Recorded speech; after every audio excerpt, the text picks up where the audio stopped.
Hello students, welcome to VIP एडुसर। मेरा नाम शिवेश है और मैं आप लोगों को यहाँ पे साइंस पढ़ाता हूँ। तो स्टूडेंट्स, पिछले वीडियो में मैंने आप लोगों को फर्स्ट चैप्टर का, साइंस का जो पहला चैप्टर है केमिकल रिएक्शन एंड इक्वेशंस, उसके इंटेक्स्ट क्वेश्चन कराए थे। इस वीडियो में मैं आपको उसके एक्सरसाइज के क्वेश्चन समझाऊंगा और उनके आंसर्स बताऊंगा। तो चलिए हमारा आज का क्लास स्टार्ट करते हैं। तो स्टूडेंट्स, आज हम सॉल्व करेंगे केमिकल रिएक्शन एंड इक्वेशंस के एक्सरसाइज के क्वेश्चंस। तो हमारा जो पहला क्वेश्चन है वो है कि which of the statements about the reaction below are incorrect. जो रिएक्शन है वो दिया हुआ है टू, हमारा जो लेड ऑक्साइड है वो अब जब रिएक्ट करता है कार्बन के साथ तो वो बनाता है लेड प्लस कार्बन डाइऑक्साइड। और नीचे कुछ हमारे सिचुएशंस दिए हुए हैं जिनको बताना है कि वो करेक्ट है या इनकरेक्ट है। तो जो पहला है स्टेटमेंट वो है लेड इज गेटिंग रिड्यूस्ड, दूसरा है carbon dioxide is getting oxidised, तीसरा है कार्बन इज गेटिंग ऑक्सीडाइज्ड और चौथा है lead oxide is getting reduce. तो बताना है इन स्टेटमेंट्स में से कौन सा स्टेटमेंट हमारा सही है, करेक्ट है और कौन सा हमारा इनकरेक्ट है। तो सबसे पहले हम रिएक्शन देखते हैं कि हमारा रिएक्शन है क्या। तो हमारा रिएक्शन है, अगर लेड ऑक्साइड रिएक्ट करता है कार्बन के साथ तो वो बनाता है lead plus carbon dioxide, lead plus carbon dioxide. ये हमारा ऑक्सीडेशन और रिडक्शन रिएक्शन का एग्जांपल है। तो अब हम यहाँ पे देख सकते हैं कि हमारा जो लेड ऑक्साइड है उसमें से ऑक्सीजन का रिमूवल हो रहा है, यानी यहाँ पे हो रहा हमारा रिडक्शन, और कार्बन में ऑक्सीजन का एडिशन हो रहा है तो यहाँ पे हो रहा हमारा ऑक्सीडेशन। अब हमें स्टेटमेंट्स को ध्यान से देखते हैं। पहला जो स्टेटमेंट है वो है lead is getting reduce. Lead जो हो रहा है वो क्या हो रहा है, रिड्यूस हो रहा है। तो यहाँ पे देख रहे हैं लेड में से ऑक्सीजन का रिमूवल हो गया है, तो यहाँ पहला जो स्टेटमेंट है वो हमारा करेक्ट है, यानी ए क्या हो जाएगा, सही हो जाएगा। दूसरा स्टेटमेंट है carbon dioxide is getting oxidise. यहाँ देख रहे हैं कार्बन में ऑक्सीजन ऐड हो रहा है तो कार्बन डाइऑक्साइड ऑक्सीडाइज हो रहा है, तो बी भी हमारा सही होगा। थर्ड और फोर्थ हमारा गलत हो जाएगा, थर्ड और फोर्थ हमारा गलत है। तो हमारे ऑप्शंस में से पहला है ए एंड बी, तो first option A and B ये हमारा करेक्ट ऑप्शन हो जा रहा है। अब हम बढ़ते हैं नेक्स्ट क्वेश्चन की तरफ। हमारा अगला जो क्वेश्चन है वो है Fe2O3 plus 2Al gives Al2O3 plus 2Fe। ये एक हमारा रिएक्शन दिया हुआ और उसके साथ जुड़ा हुआ हमारा कुछ क्वेश्चन दिया हुआ है जो है the above reaction is an example of जो ऊपर जो रिएक्शन दिया हुआ है वो किस चीज का एग्जाम्पल है। तो जो पहला ऑप्शन है वो है हमारा कॉम्बिनेशन रिएक्शन का, दूसरा है डबल डिस्प्लेसमेंट रिएक्शन का, तीसरा है डिकम्पोजिशन रिएक्शन और चौथा है डिस्प्लेसमेंट रिएक्शंस। तो पहले हम उस स्टेटमेंट को, उस क्वेश्चन को हम क्या कर लेते हैं, लिख लेते हैं कि हमारा जो रिएक्शन है वो क्या दिया हुआ है। तो हमारा reaction Fe2O3, Fe2O3 plus aluminium gives Al2O3 plus Fe। यहाँ देख रहे हैं कितने ऑक्सीजन है, यहाँ पे 3 है, रिएक्टेंट्स में ऑक्सीजन, प्रोडक्ट में भी हमारे पास 3 है, रिएक्टेंट्स में 2 आयरन है, प्रोडक्ट में हमारे पास एक ही आयरन है, तो यहाँ 2 लगा देंगे, यहाँ 2 लगा देंगे। ये इक्वेशन हो गया हमारा बैलेंस। अब बताना है कि ये हमारा कौन सा रिएक्शन है। तो यहाँ पे देख रहे हैं कि एल्युमिनियम जो है वो रिप्लेस कर रहा है, डिस्प्लेस कर रहा है आयरन को, यानी एक जो ज्यादा रिएक्टिव मेटल यानी एल्युमिनियम अपने से कम रिएक्टिव मेटल आयरन को डिस्प्लेस कर रहा है। तो ये जो रिएक्शन है हमारा डिस्प्लेसमेंट रिएक्शन का होगा, यानी हमारा जो फोर्थ ऑप्शन है कौन सा है, डिस्प्लेसमेंट रिएक्शन, यानी ऑप्शन डी हमारा सही ऑप्शन होगा। हमारा जो थर्ड क्वेश्चन है वो है what happens when dilute hydrochloric acid is added to iron filings, tick the correct answer. जब डाइल्यूट हाइड्रोक्लोरिक एसिड को आयरन फिलिंग्स के साथ ऐड करेंगे तो उसके साथ क्या होगा, कौन सा रिएक्शन होगा, क्या क्या उसमें प्रोसेसेस होंगे, किस चीज का इवोल्यूशन होगा, ये सारे हमारे ऑप्शंस यहाँ पे दिए हुए हैं। जो पहला है वो है hydrogen gas and iron chloride are produced, दूसरा है chlorine gas and iron hydroxide are produced, तीसरा है नो रिएक्शन टेक्स प्लेस, और फोर्थ है iron salt and water are produced. तो देखते हैं कि रिएक्शन हमारा है क्या। तो जब आयरन रिएक्ट करता है हाइड्रोक्लोरिक एसिड के साथ यानी Fe प्लस HCl, तो वो क्या बनाएगा, तो वो हमारा बनाएगा FeCl2 प्लस H2 गैस, इसको बैलेंस करते हैं तो हमारे पास FeCl2 इसमें एक आयरन है, हमारे पास रिएक्टेंस में भी एक आयरन है, प्रोडक्ट में 2 क्लोरीन है, रिएक्टेंस में एक ही क्लोरीन है, इसके आगे 2 लगा देंगे तो अब ये हमारा हो गया बैलेंस्ड केमिकल इक्वेशन। यहाँ पे हम देख रहे हैं कि आयरन का क्लोराइड बन रहा है, यानी आयरन क्लोराइड, और साथ ही साथ हाइड्रोजन गैस का इवोल्यूशन हो रहा है। तो जो हमारा फर्स्ट ऑप्शन है कि hydrogen gas and iron chloride are produce, वो हमारा करेक्ट ऑप्शन होगा।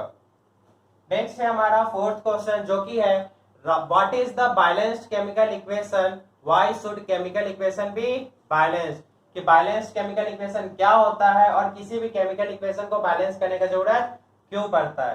तो हमारा जो बैलेंस्ड केमिकल इक्वेशन होता है वो वैसा केमिकल इक्वेशन होता है जहां पे रिएक्टेंट्स और प्रोडक्ट्स में जो नंबर ऑफ एटम्स होते हैं वो सेम होते हैं। That means a reaction in which number of atoms of all elements on the both sides of chemical equation are equal, that reaction, that chemical equation is known as balanced chemical equation. अब किसी भी equation को balance करने का जरूरत क्यों पड़ेगा, तो 9th क्लास में हम लोगों ने एक टॉपिक पढ़ा था law of conservation of mass, जो बताता है कि किसी भी केमिकल रिएक्शन के समय, किसी भी केमिकल रिएक्शन के होते समय जो मास होता है रिएक्टेंट्स का प्रोडक्ट्स का वो सेम होता है। That means mass can neither be destroyed not be produced during a chemical reaction, किसी भी केमिकल रिएक्शन के समय ना ही नया मास बनेगा और ना ही पुराना मास क्या होगा, डिस्ट्रॉय होगा, जब भी हमारा कोई केमिकल रिएक्शन हो रहा होगा। तो इसीलिए हम लोगों को जो है केमिकल रिएक्शन को बैलेंस करना जरूरी होता है, इसेंशियल होता है। अब हम बढ़ते हैं अपने 5th क्वेश्चन की तरफ जो है हमारा translate the following statements into chemical equation and then balance them. यहाँ पे कुछ केमिकल स्टेटमेंट्स दिए हुए हैं जिनको क्या करना है, ट्रांसलेट करना है, यानी सिंबॉलिक फॉर्म में ट्रांसलेट करेंगे और उसको बैलेंस करेंगे। तो ये हमारे कुछ ऑप्शंस है, जो उनमें से हमारा पहला है वो है hydrogen gas combines with nitrogen to form ammonia. Hydrogen gas nitrogen के साथ कंबाइन करके क्या बनाता है, एमोनिया बनाता है। तो हमारा हाइड्रोजन गैस का जो हमारा सिंबल होता है वो होता है H2 और वो नाइट्रोजन के साथ रिएक्ट करता है, यानी N2 के साथ रिएक्ट करेगा और एमोनिया बनाएगा, यानी NH3 बनाएगा। अब इसको हमको बैलेंस करना है, तो मैंने आप लोगों को बताया था कि सबसे पहले हम बड़े मॉलिक्यूल से स्टार्ट करते हैं। तो जो NH3 है उसके आगे क्या लगा देंगे, यहाँ पे हाइड्रोजन 3 है, यहाँ 2 है, तो ऑड को सबसे पहले इवन करेंगे। तो इसके आगे अगर 2 लगाएंगे तो 2NH3। अब यहाँ पे हाइड्रोजन कितने हो गए हमारे, यहाँ पे हाइड्रोजन हो गया 6, लेकिन रिएक्टेंट्स में हाइड्रोजन 2 ही है, तो इसके आगे 3 लगा देंगे। अब ये इक्वेशन है हमारा बैलेंस्ड है। अब यहाँ पे जो हम लिखेंगे इनके स्टेट्स के बारे में लिखेंगे। तो जो हाइड्रोजन होता है वो गैसियस फॉर्म में होता है, नाइट्रोजन भी गैसियस फॉर्म में, और यहाँ पे जो हमें एमोनिया मिलेगा वो भी हमको गैसियस ही फॉर्म में मिलेगा। तो ये हो गया fully informative balanced chemical equation which informs that hydrogen react with nitrogen to give ammonia. दूसरा जो हमारा दिया हुआ है रिएक्शन स्टेटमेंट वो है hydrogen sulphide gas burns in air to give water and sulphur dioxide, यानी हाइड्रोजन सल्फाइड जो है होता है वो एयर में बर्न करेगा और देगा वाटर प्लस सल्फर डाइऑक्साइड। तो हाइड्रोजन सल्फाइड का फॉर्मूला होता है H2S, वो एयर में बर्न कर रहा है। एयर का मतलब होता है ऑक्सीजन, जहां पे बर्निंग का बात आता है वहां पे क्या होता है, ऑक्सीजन होता है, और वो देता है वाटर प्लस सल्फर डाइऑक्साइड, यानी H2O plus SO2 sulphur dioxide.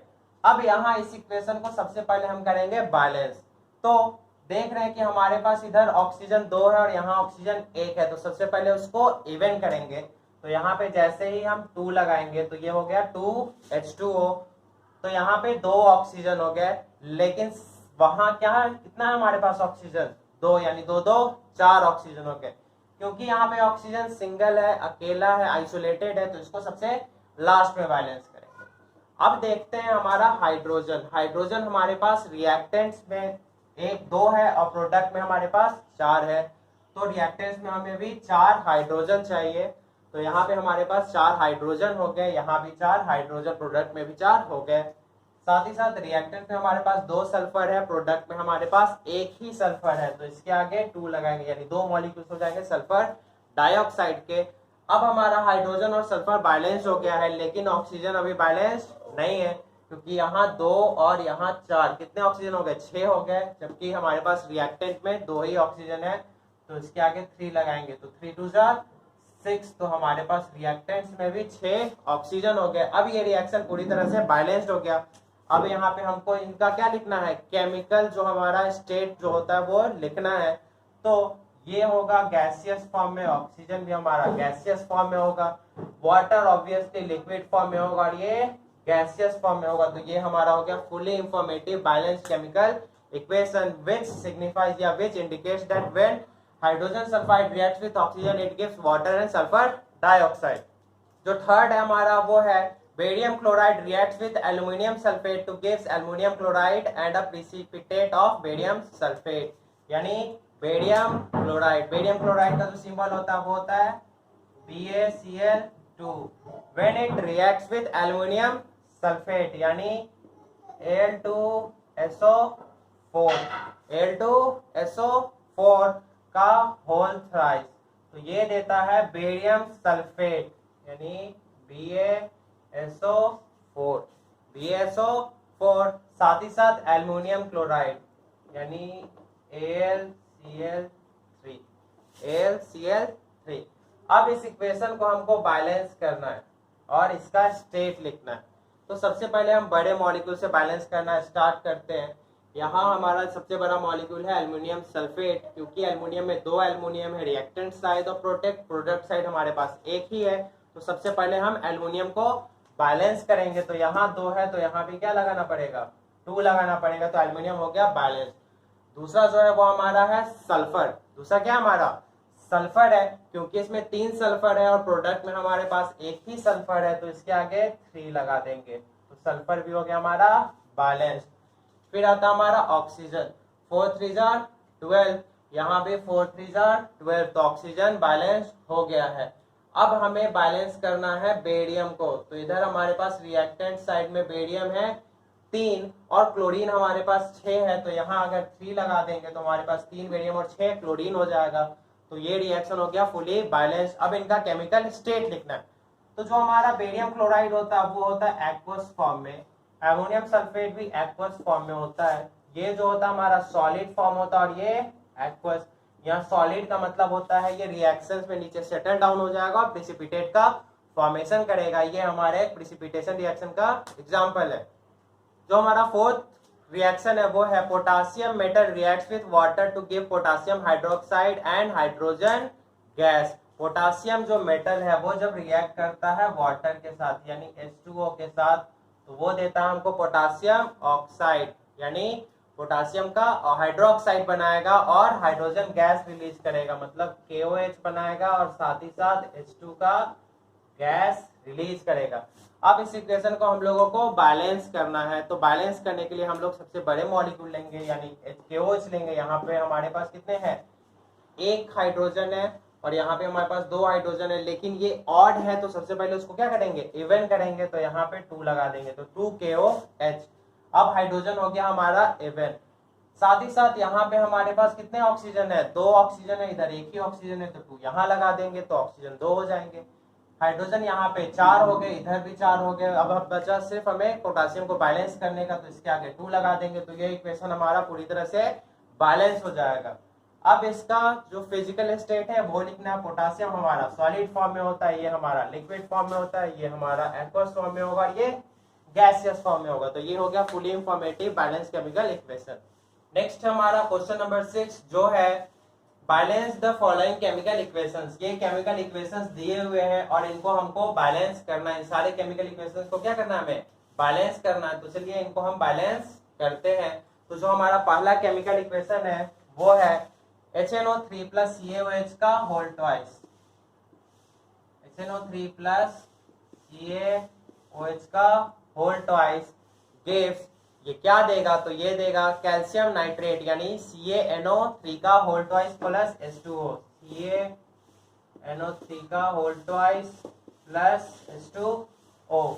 इसको हम लोगों को बैलेंस करना है। तो बैलेंसिंग स्टार्ट करते हैं सबसे बड़े मॉलिक्यूल से। यहाँ पे हमारे पास 1 कैल्शियम है, यहाँ भी 1 कैल्शियम है, इसको नहीं करेंगे अभी।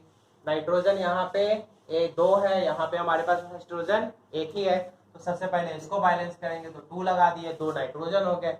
ऑक्सीजन वहां पे हमारे पास 6 है, यहाँ हमारे पास ऑक्सीजन 6 है, लेकिन यहाँ पे देखेंगे तो ऑक्सीजन 6 एक 7 है और यहाँ 6 2 8 है, तो सबसे पहले इसके आगे 2 लगा देंगे तो 2H2O। अब फिर से दोबारा काउंट करते हैं, हमारे पास यहाँ हाइड्रोजन हमारे पास 2 और 2 4 है, वहां भी हाइड्रोजन 4 हो गए। नाइट्रोजन यहाँ पे 2 है, हमारे पास प्रोडक्ट में भी नाइट्रोजन 2 है। ऑक्सीजन यहाँ पे 6 और 2 8 हो गया, प्रोडक्ट में भी 6 और 2 8 है। कैल्शियम हमारे पास 1 है और प्रोडक्ट में भी हमारे पास 1 है। तो ये हो गया हमारा इक्वेशन पूरी तरह से बैलेंस। जो हमारा अगला है वो है NaOH, sodium hydroxide plus sulphuric acid यानी H2SO4 gives, sodium hydroxide sulphuric acid के साथ रिएक्ट करता है तो वो बनाता है सोडियम सल्फेट यानी Na2SO4, साथ ही साथ वाटर, साथ ही साथ क्या बनाएगा, वाटर बनाएगा। अब इस इक्वेशन को हम लोगों को बैलेंस करना, सबसे बड़े मॉलिक्यूल को लेंगे, हमारे पास सोडियम सल्फेट है, सोडियम सल्फेट में 2 सोडियम है हमारे पास प्रोडक्ट में, और रिएक्टेंट्स में एक ही सोडियम है, तो यहाँ 2 लगा देंगे तो सोडियम हो जाएगा हमारा बैलेंस। दूसरा हम देखते हैं सल्फर, सल्फर हमारे पास 1 है, यहाँ भी प्रोडक्ट में भी हमारे पास रिएक्टेंट्स में भी 1 है। दूसरा ऑक्सीजन, ऑक्सीजन यहाँ पे 4 और 1 5, यहाँ भी ऑक्सीजन 4 और 2 6, तो ऑक्सीजन को बैलेंस करना है तो यहाँ 2 लगा देंगे, तो ये हो गया हमारा ऑक्सीजन बैलेंस। हाइड्रोजन यहाँ पे हमारे पास 2 है और प्रोडक्ट में भी उधर 4 है और यहाँ 2 6, यानी ये इक्वेशन हो गया हमारा पूरी तरह से बैलेंस। जो तीसरा है हमारा वो है sodium chloride NaCl reacts with AgNO3 silver nitrate, तो वो देता है NaNO3 plus AgCl, NaNO3 plus AgCl। अब यहाँ पे देखेंगे सबसे बड़ा मॉलिक्यूल हमारे पास ये दोनों है, तो सोडियम नाइट्रेट देख लेते हैं। NaNO3 सोडियम 1 है, यहाँ भी सोडियम 1 है, नाइट्रोजन 1 है, नाइट्रोजन 1 है, ऑक्सीजन यहाँ पे 3 है, रिएक्टेंट्स में भी 3 है। सिल्वर और क्लोरीन दोनों रिएक्टेंट्स और प्रोडक्ट में सेम है, तो ये इक्वेशन ऑलरेडी बैलेंस्ड है, इसको बैलेंस करने का जरूरत नहीं पड़ेगा। फोर्थ रिएक्शन है वो हमारा बेरियम क्लोराइड BaCl2, जब रिएक्ट करता है सल्फ्यूरिक एसिड के साथ यानी H2SO4 के साथ, तो वो देता है barium sulphate plus hydrochloric acid यानी BaSO4 प्लस HCl। यहाँ भी जो बैलेंस है वो हम सबसे बड़े मॉलिक्यूल से स्टार्ट करेंगे जो कि हमारा BaSO4 है। यहाँ पे बेरियम 1 है, प्रोडक्ट में भी 1 है, रिएक्टेंट्स में भी 1 है। सल्फर प्रोडक्ट में भी 1 है, रिएक्टेंट्स में भी 1 है। ऑक्सीजन प्रोडक्ट में भी 4 है, रिएक्टेंट्स में भी 4 है।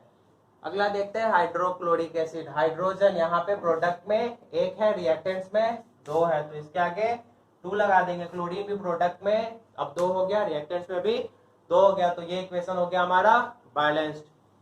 अगला जो है हमारा क्वेश्चन नंबर 7 वो है right the balanced chemical equations for the following reactions. जो रिएक्शंस है यानी इनका जो हमारा वर्ड इक्वेशन दिया हुआ है उससे हमें क्या बनाना है, केमिकल इक्वेशन बनाना है, सिंबॉलिक फॉर्म में बनाना और उसको बैलेंस करना है।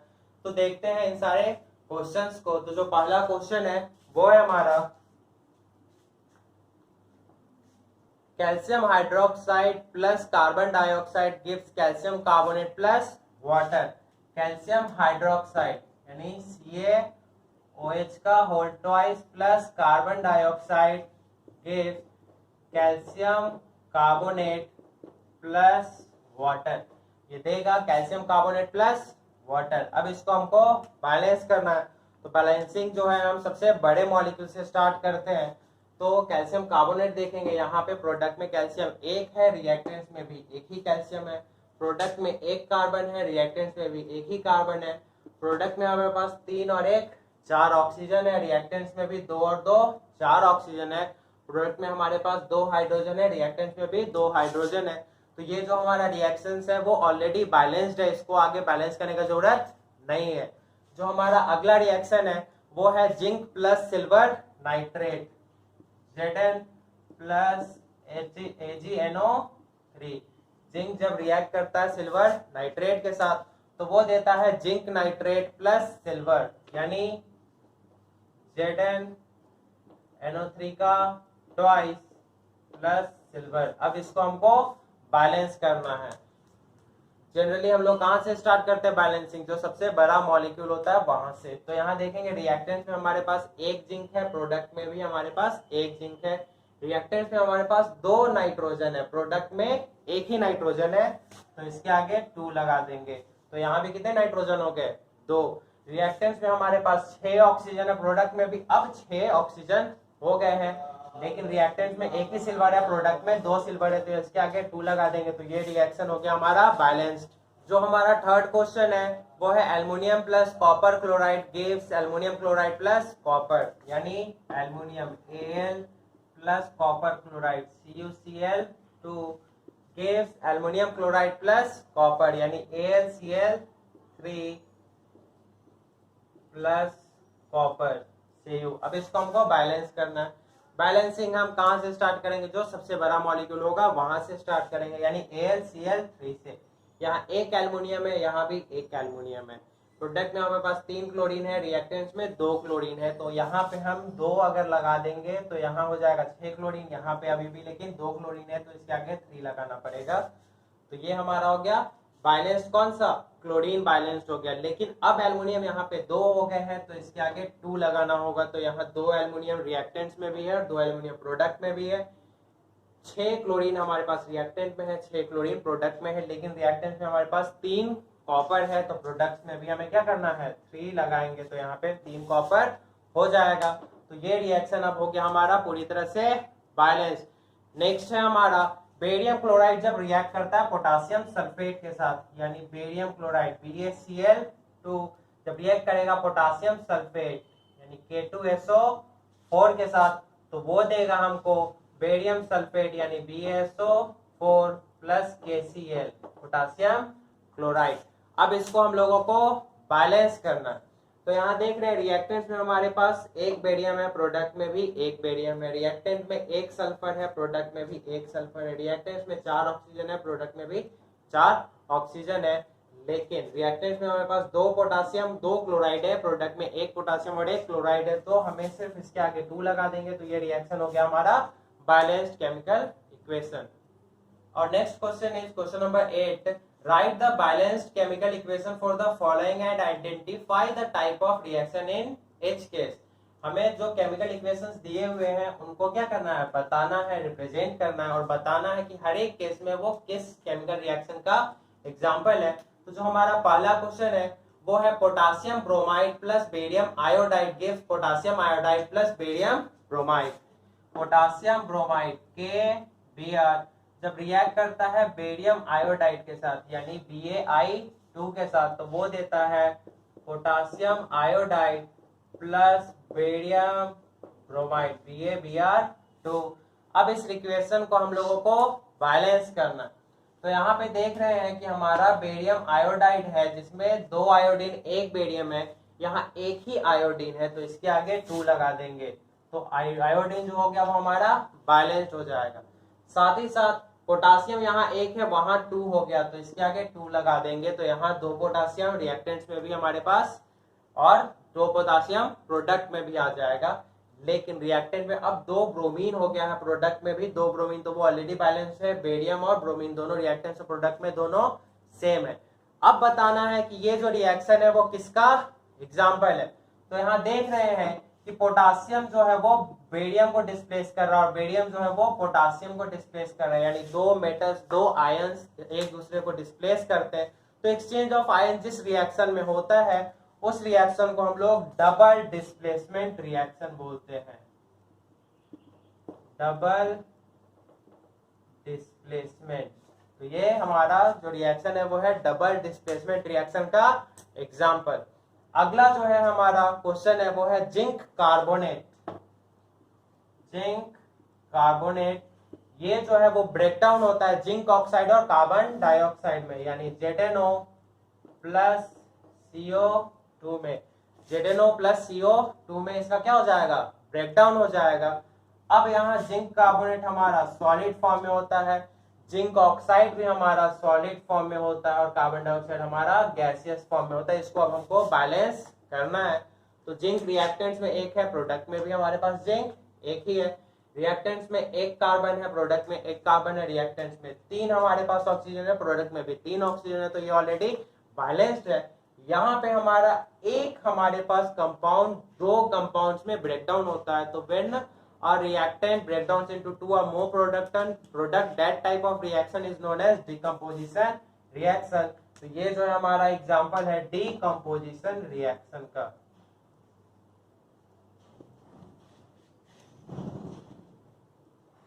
ये है डिकम्पोजिशन रिएक्शन का एग्जांपल। अगला जो क्वेश्चन है हमारा वो है हाइड्रोजन रिएक्ट विद क्लोरीन यानी H2+Cl2, तो वो देता है हमको हाइड्रोजन क्लोराइड यानी HCl। अब बताना है कि ये रिएक्शन हमारा किस टाइप का रिएक्शन, उससे पहले हमको इसको बैलेंस करना है। तो बैलेंस करने के लिए हम सबसे बड़े मॉलिक्यूल को लेते हैं। तो प्रोडक्ट में हाइड्रोजन क्लोराइड है, ये क्लोरीन 2 है, रिएक्टेंस में प्रोडक्ट में एक ही क्लोरीन है, तो इसके आगे 2 लगा देंगे, तो हमारे पास रिएक्टेंस और प्रोडक्ट में 2 हाइड्रोजन और 2 क्लोरीन हो जाएंगे। अब इसका हम लोग फिजिकल स्टेट लिख लेते हैं, हाइड्रोजन गैस होता है, क्लोरीन भी हमारा गैस होता है, और इस प्रोसेस में जो हमारा हाइड्रोजन क्लोराइड बन रहा है ये भी हमारा गैसियस फॉर्म में ही बनेगा। अब बताना है कि ये रिएक्शन कैसा रिएक्शन है। तो यहाँ देख रहे हैं 2 रिएक्टेंट्स मिलके एक सिंगल प्रोडक्ट बना रहा है, तो ये हमारा हो जाएगा कॉम्बिनेशन रिएक्शन का example, combination reaction. So that reaction in which 2 or more reactants join together to form a single product, that reaction is known as combination reaction। अगला जो हमारा क्वेश्चन है वो है मैग्नीशियम जब हाइड्रोजन क्लोराइड के साथ रिएक्ट करता है, Mg+HCl, हाइड्रोक्लोरिक एसिड भी इसको बोलते हैं, तो वो बनाता है मैग्नीशियम क्लोराइड यानी MgCl2 plus hydrogen gas, MgCl2 plus hydrogen जो है वो गैस बनाता है, ये सॉलिड फॉर्म में होगा। हाइड्रोजन क्लोराइड जो होता है हमारा एक्वस फॉर्म में ये हमारा एक्वस फॉर्म में होगा, और हाइड्रोजन क्लोराइड भी हमारा एक्वस फॉर्म में होगा। मैग्नीशियम जो होता है हमारा सॉलिड फॉर्म में होता है। अब इसको हम बैलेंस करेंगे, तो देख रहे हैं कि सबसे बड़ा मॉलिक्यूल मैग्नीशियम क्लोराइड है, उसमें हमारे पास एक मैग्नीशियम 2 क्लोरीन है, यहाँ पे हमारे पास एक ही क्लोरीन है, तो 2 लगा देंगे तो 2 क्लोरीन हो जाएंगे। मैग्नीशियम एक इधर है, प्रोडक्ट में भी हमारे पास एक है, 2 हाइड्रोजन रिएक्टेंट में है, 2 हाइड्रोजन हमारे प्रोडक्ट में भी हो गए, तो ये इक्वेशन हो गया हमारा बैलेंस। अब यहाँ पे हमारा क्या हो रहा है, तो मैग्नीशियम जो हो रहा है हाइड्रोक्लोरिक एसिड यानी हाइड्रोजन क्लोराइड में से हाइड्रोजन को डिस्प्लेस कर रहा है, बना रहा है MgCl2, तो यहाँ मोर रिएक्टिव जो है लेस रिएक्टिव को डिस्प्लेस कर रहा है, तो ये जो रिएक्शन है वो हमारा है डिस्प्लेसमेंट रिएक्शन। ये जो हो गया हमारा डिस्प्लेसमेंट रिएक्शन का एग्जांपल हो गया। तो ये था हमारा केमिकल रिएक्शन एंड इक्वेशन के चैप्टर का जो एक्सरसाइज है उसका फर्स्ट पार्ट। अगर आपको इसके पार्ट से रिलेटेड कोई डाउट है तो वो आप हमारे नीचे कमेंट सेक्शन में डाल सकते हैं, या फिर हमारे व्हाट्सएप ग्रुप पे आप अपने डाउट हमसे पूछ सकते हैं। तो फिर तब तक के लिए मिलते हैं हम लोग नेक्स्ट क्लास में।